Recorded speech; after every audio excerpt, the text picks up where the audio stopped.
Good morning, everybody. It is your daily crypto news for Wednesday, October 4th, 2023. My name is Matt. And just today on Reddit, I saw somebody post about the data collection that a Tesla does when you have Tesla insurance. And if you have a Tesla, you know that there's a lot of data that's collected from your Tesla. And if you have Tesla insurance, you know that your premium is determined by the way you drive. And some of the things that they're looking in this data collection is forward collision warnings. Hard braking. Are you braking over 0.3 Gs? Aggressive turning. Are you turning and it's going to 0.4 Gs? Unsafe following distances. Excessive speeding. Basically, are you going over 85 miles an hour for an extended period of time? Which is, depending on what state you are, the speed limit is 80 in some places. So if you're going 90, that's pretty acceptable. Forced autopilot disengagement and unbuckling your seatbelt while you're driving is another thing. And the thing I just want to point out to you, everybody, is I know we're all here about privacy and data, and we're advocates for, controlling our data and having privacy. I just want to make sure that everybody knows that these sensors, this ability to collect data within your cars exists. And Tesla's not the only one. More and more cars are going to have this. More and more of this data is going to be siloed, either siloed and sold to insurance companies, or they're going to make their own insurance and then have you either opt in or not opt in, or just monitor your data. And I just want to say that this is one of those things that I feel still is a slippery slope. I had a Tesla, I sold it. The reason why I sold it was mostly because of the price and the depreciation and the manipulation of the said market. However, the other reason is I think there's a huge gap in how we're looking at EVs, the market, its data, and how it's going to affect the economy, and the way that we think about the batteries, disposal, energy, mining practices, minerals, rare minerals, repairing, and so on and so forth. So I just want to put that on your radar, that we can't keep capitulating saying, hey, this is okay because, I opt out, or hey, this is okay because I drive safe speeds, or hey, it's okay. This is getting a little aggressive. What do you think? Matt at dailycryptonews.net. My buddy, listener Mikey wrote in, and he said he wanted to share a couple things and a couple thoughts with me. First thought he wanted to share was that he totally believes that every exchange out there at one point had to fake trading volume to drive up interest. And he says that this is an unpopular opinion. I'm gonna have to say that this is a true statement. I'm gonna say besides Coinbase, every exchange in the crypto space has faked volume. Maybe not on all coins, but select coins to make it look like their trading volume was bigger than it actually is. And I 100% agree with you, Mikey. And again, Mikey, I think it's one of those things that everybody in the crypto space knows that nobody talks about. Mikey also says that regulation is bad, and he's talking about in terms of AI. I had a lot of opinions this week, but one of my opinions was that AI and regulation, let's see how it develops. And he thinks that AI and regulation is bad, and the government mucks with the markets and the flow of the economy. And I agree with that as well. I think a very good, case study right now is looking at the EV market and the UAW strike. Look, Tesla was selling like hotcakes before the government said, hey, let's give you $7,500 off of your EVs. That's going to be a federal tax credit. Now, the reason why they did that is they wanted to really, and this is my opinion, is they want to give the big three, Ford, GM, an advantage against Tesla, because Tesla was already selling. And so they made this scheme. If you guys remember when this EV tax credit came out, most Teslas were not qualifying. Even the most popular Teslas, like the Model Y, was not qualifying. And so Tesla had to basically petition the IRS and say, hey guys, I think you made a mistake here.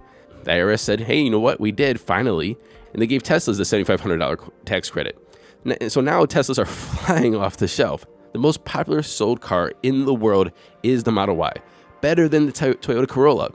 And so what you have here is the government mucking up the market. At the same time, Teslas are lowering the prices, EVs are getting lower prices, and you have $7,500 off from the government. The UAW and the worker is trying to negotiate contracts with the big three.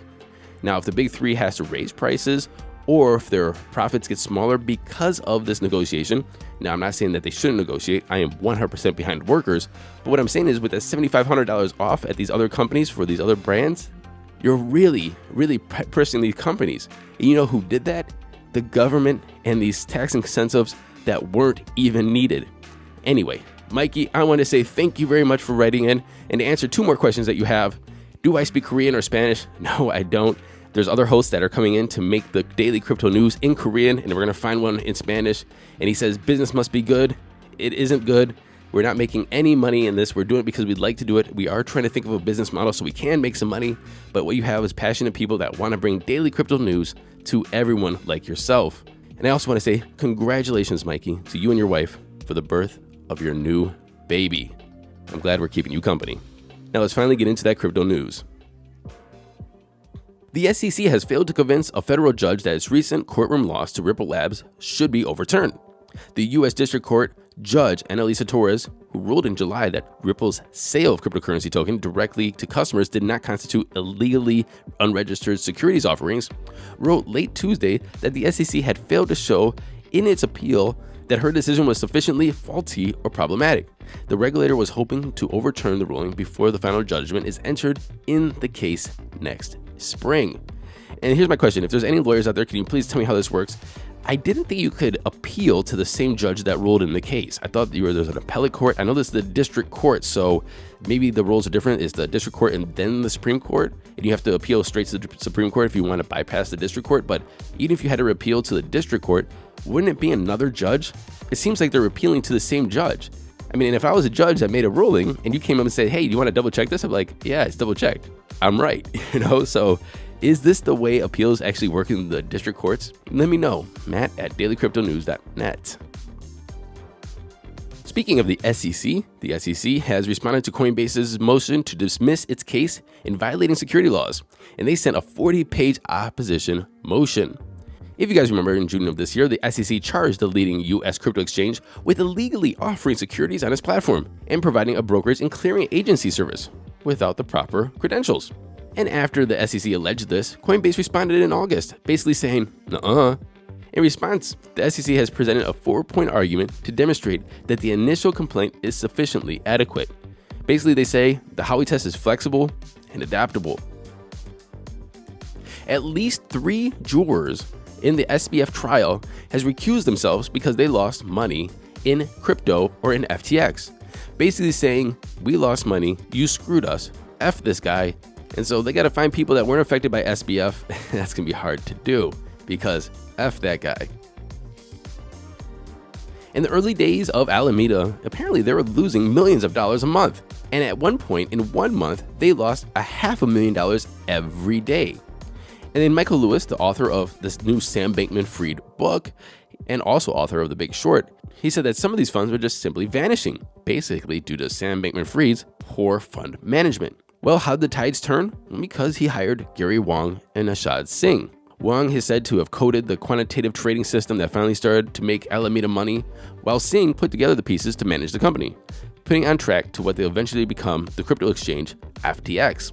I like how they said on track there because now it makes me have more questions.